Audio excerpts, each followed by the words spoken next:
இந்த Madurai times YouTube சார்பாக அன்பான நேயர்களுக்கு ரவிச்சந்திரனின் அன்பு வணக்கம்.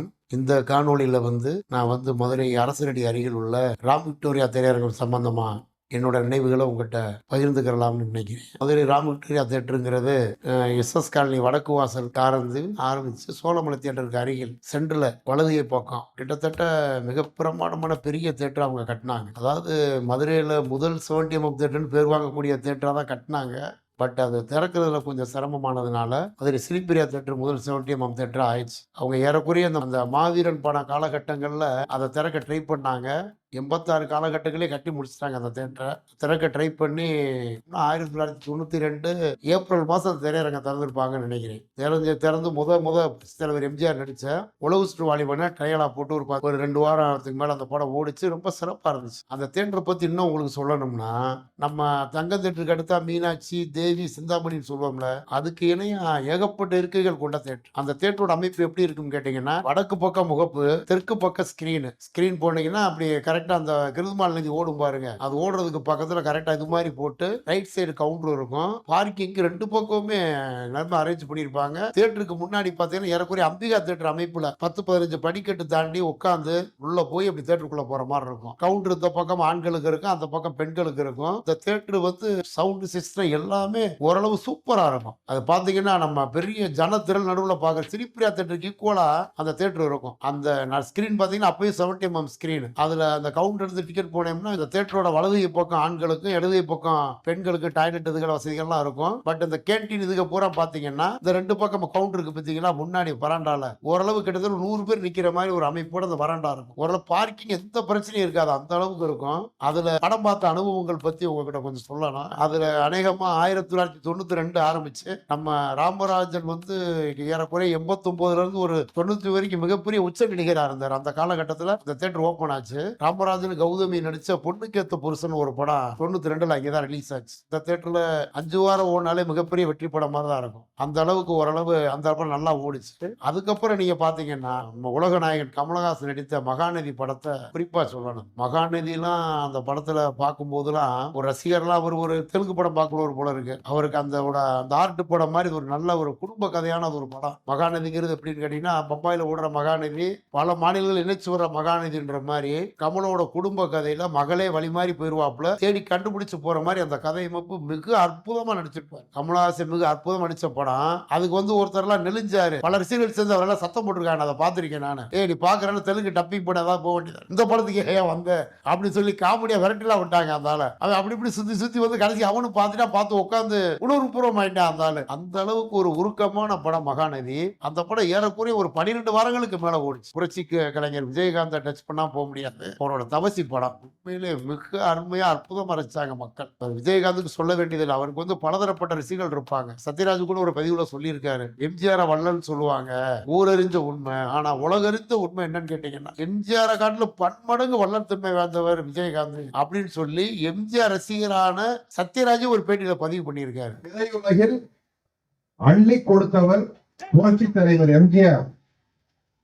அதை எங்களுக்கெல்லாம் சொல்லிக் கொடுத்தவர் புரட்சி கலைஞர் விஜயகாந்த். இந்த மாதிரி அந்த படத்துல பாத்தீங்கன்னா ஒரு டயலாக் வரும், துளசி வாசம் மாறினாலும் மாறலாம், தவசி வாக்கு மாற மாட்டேன் அப்படின்னு சொல்ற அந்த விஜயகாந்த் டயலாக் இருக்கு பாருங்க. தியேட்டரே விசில் பிறக்கு நொறுங்கும். அப்படி ஒரு கைதட்டு கிளாப்ஸா இருக்கும். அவ்வளவு தூரம் சூப்பரா இருக்கும். துளசி கூட வாசம் மாறினாலும் மாறும், இந்த தவசி வார்த்தை மாற மாட்டான்டா. சொன்னதுதான். அந்த மாதிரி அந்த படம் அங்கே ஏறக்குறைய ஒரு 75 நாளைக்கு மேல ஓடி மிகப்பெரிய வெற்றி பெற்ற படம். நல்ல கலெக்ஷனோட போன படம். வடிவேலு காமெடி உச்சம் தொட்டது கூட சொல்லலாம். வடிவேலு காமெடி எல்லாம் பாத்தீங்கன்னா அந்த பொன்னம்பலம் அவனு வர்ற ஒரு காமெடி எல்லாம் தியேட்டரை குலுக்கி சிரிப்பாங்க. அந்த பணத்துக்கு போடுற மலையை வடிவேல் வாங்கிட்டு வருவாப்புல, பொன்னம்பலத்துக்கு விழுந்துரும். அந்த வடிவேலோட பாடி லாங்குவேஜ் இருக்கு பாருங்களேன், டான்ஸ் ஆடி அப்படியே வருவாப்புல. இன்னைக்கு அந்த காட்சி நீங்க பாருங்க, மிக ரசனையா மிக சூப்பரா இருக்கும்.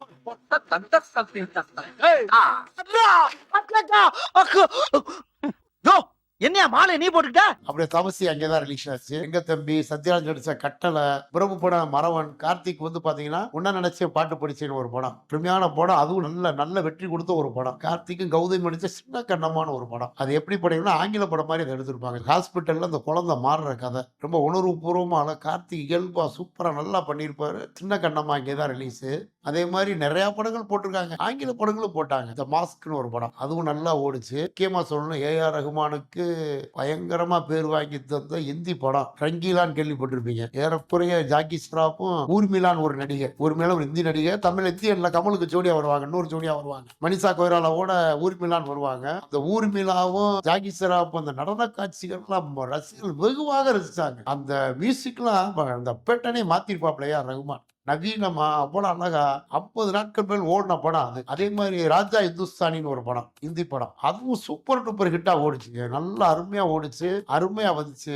அப்படி படங்கள் வந்துச்சு, நிறைய படங்கள் போட்டாங்க. அதோட சதி லீலாவதி ஒரு படத்தை சொல்லாம இருக்க முடியாது. கமலஹாசனும் கோவை சரளாவும் நடிச்ச, எனக்கு தெரிஞ்சு ராம் விக்டோரியா தியேட்டர்ல 100 நாட்களுக்கு மேல் ஓட்டின படம்னா அது ஒண்ணுதான் நினைக்கிறேன். 125 நாள் ஓடிச்சு. பிரமாதமா பண்ணிருப்பாப்ல கமல் கோவை சரளா ஜோடி. பயங்கர நல்ல காமெடி படம், மக்களுக்கு அலையலையா வந்து ரசிச்ச படம் அது அந்த படம். ஆனா ரீரிலீஸ்ல நிறைய ரஜினி படங்கள்லாம் அதுல போட்டிருக்காங்க. எனக்கு தெரிஞ்சு சூப்பர் ஸ்டார் படம் ஒண்ணு கூட அங்க ரிலீஸ் ஆன மாதிரி ஞாபகம் இல்ல. அப்படி ஏதாவது நான் தவறுதலா சொல்லியிருந்தா கூட கமெண்ட் சார் சொல்லுங்க. சமீபத்தில் இறந்த வேலு பிரபாகர் கடவுள் ஒரு படம் எடுத்தார். அது எப்படி கதைன்னு கேட்டீங்கன்னா, கடவுள் மேல மூட நம்பிக்கையா இருக்க ஒரு பக்தர் அவரோட மகளை ஒரு காதலிக்கிற மாதிரி கதை வரும். அதுல பல முற்போக்கான கருத்துக்களை வேலு பிரபாகரன் சொல்லுவார். அவர் நான் பாரு, கடவுள் உண்மையிலே என்னை காப்பாற்ற ஒரு தீ வச்சு அந்த தீக்கு நடுவில் அவர் இருப்பாரு. அப்ப இவர் என்ன நினைப்பாருன்னா, கடவுள் உண்மையில காப்பாற்ற போறது இல்ல, இவரை நம்ம தான் காப்பாற்ற சொல்லி அவர் இருக்கிறதுக்கு பின்னாடி போய் ஒரு பைப்பை வச்சு தண்ணியை மழை பெய்யற மாதிரி அடிச்சு உண்மையில இயற்கையில மழை பெஞ்சது அமர்த்துற மாதிரி சீன் அமைச்சிருப்பாங்க. அண்டத்தை ஆட்டி படைச்சுக்கிட்டு இருக்க ஒண்ணு இல்லேன்னு சொல்ற எல்லா மனுஷங்களுக்கு நீ இருக்கிறத காட்டு. ஆயே, உன்னை விட எனக்கே முசிறு பெருசு இல்ல.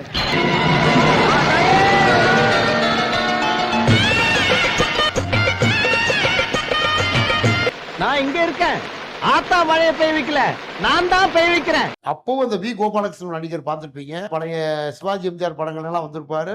விஜயகாந்த் சத்யராஜ் பிரபு படங்கள் வரைக்கும் நடிச்ச வி கோபாலகிருஷ்ணன் நடிகர் தான் அதுல பயங்கர கடவுள் வெறியரா அவர் வருவார், கடவுள் பக்தரா, தீவிர பக்தரா வருவார். அப்போ அவர் என்ன சொல்லுவாருன்னா, உன்னைய தண்ணி அடிக்க வச்சதே என் கடவுள் தான் அப்படின்னு சொல்லுவாரு. நான் தண்ணி அடிக்காட்டி நேரம் கறி செத்து போயிருப்பியா, அப்படி உன் மனசுக்குள்ள புகுந்து உன்னை செய்ய வச்சது கடவுள் தான் அப்படின்னு சொல்லும் போது, இந்த மாதிரி மூட நம்பிக்கையை உள்ள உங்களால திருத்தவே முடியாதுன்னு சொல்லி அவர் நகல்ற மாதிரி ஒரு சீன் இருக்கும். அந்த கடவுள் படம் வந்தது அங்கேதான். கடவுள் படம் ஏறக்குறைய 2-3 வாரங்கள் ஓடிச்சு. இந்த ரிலீஸ் ஆனது அங்கேதான். இன்னொன்னு நீங்க ஒண்ணு மெயினா பார்க்கணும், பிரதாப் போத்தன் ஒரு நடிகர் இருந்தாரு. அவர் வந்து டைரக்ட் பண்ண படங்கள் நிறைய.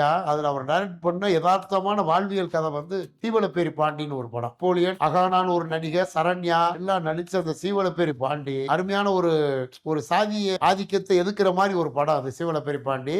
அந்த படம் வெளியானது அங்கேதான், Ram Victoria திரையரங்கத்துல. 70mm Cinepriya 70mm ஓடி மாயின்னு ஒரு படம், சுப்ரீம் ஸ்டார் சரத்குமார் நடிச்ச படம். அதே 70mm ஸ்கிரீன் ராம் விக்டோரியால வந்து அது 2-3 வாரங்கள் ஓடிச்சு மாயின் படம். சரத்குமார் வினிதாவும் நடிச்ச கட்டபொம்மன் ஒரு படம், அதுல கூட அருமையான பாடல்கள்லாம் இருக்கு. பிரியா பிரியா ஓ பிரியா அப்படின்ற பாட்டுல அது ரொம்ப ஃபேமஸ். பிரியா பிரியா ஓ பிரியா ஓ பிரியா பிரியா ஓ பிரியா அது அங்கேதான் ரிலீஸ் ஆச்சு. பழைய சூப்பர் ஸ்டார்கள் எம்ஜிஆர், சிவாஜி கணேசன், கமலஹாசன், ரஜினிகாந்த், விஜய், அஜித், அந்த வரிசையில நம்ம லிட்டில் சூப்பர் சிம்பு நடிச்ச தம் படம் அங்கேதான் ரிலீஸ். ஏறக்குறைய பாருங்க, எப்படி பாருங்க, அங்கே ஆரம்பிச்சு இங்க வரைக்கும் அது ஓடி இருக்கு. உலக சுற்று வாலிபன்லாம் ஒரு பழைய படங்கள் தான், வசந்த மாளிகையும் பழைய படங்கள் தான். எம்ஜிஆர் சிவாஜி ரசிகர்கள் கொண்டாடின விதம் இருக்கு பாருங்க, அருமையா இருக்கு. தியேட்டரையே திருவிழா கோலமாக்கிட்டாங்க. இந்த படமே மிகப்பெரிய மெகா ஹிட்டான படங்கள். எம்ஜிஆரா இருக்கட்டும், மக்கள் திலகமா இருக்கட்டும், நடிகர் திலகமா இருக்கட்டும், இந்த 2 படத்தை தவிர்த்து அவங்க கேரியர் சினிமா கேரியர் சொல்லவே முடியாது. அந்த அளவுக்கு வசூல்ல புரட்சி பண்ண படங்கள் ரெண்டும். அந்த 2 படத்தை போட்டு தான் தியேட்டரை துவக்கினாங்க.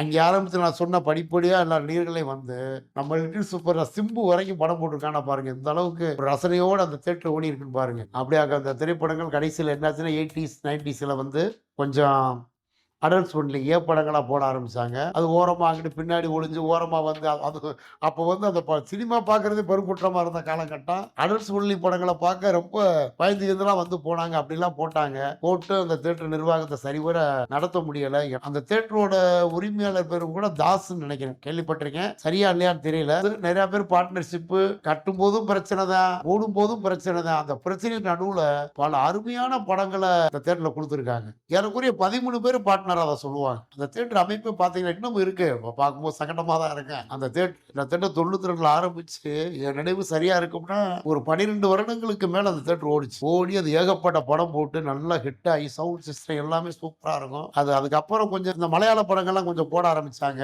அதுக்கு கொஞ்சம் ஆள் வந்தாங்க போனாங்க. அப்புறம் வந்து அது தேட்டர் பார்ட்னர்ஷிப் தகராறா என்னன்னு தெரியல, அதோட பூட்டியாச்சு. எனக்கு தெரியும் 15 வருடங்களுக்கு மேல அந்த தேட்டர் பூட்டிக்காரு. அவ்வளவு ஒரு அருமையான அந்த தேட்டரு, மதுரையோட முதல் 70 தேட்டர் பெருமை வாங்கக்கூடிய அந்த தேட்டரு இப்ப மூடி இருக்கிறது கொஞ்சம் வருத்தமா தான் இருக்கு. மதுரையோட தமிழ் சினிமால ஒரு மறக்க முடியாத திரையரங்குகள்ல ராம் விக்டோரியா தேட்டர் ஒண்ணுங்கிறத சொல்லிட்டு என்னோட நினைவலைகளை கூட பகிர்ந்ததுக்கு மீண்டும் ஒரு நன்றி கூறி என்னோட வணக்கத்தையும் வாழ்த்துக்களையும் தெரிவித்து விடைபெறுகிறேன். நன்றி.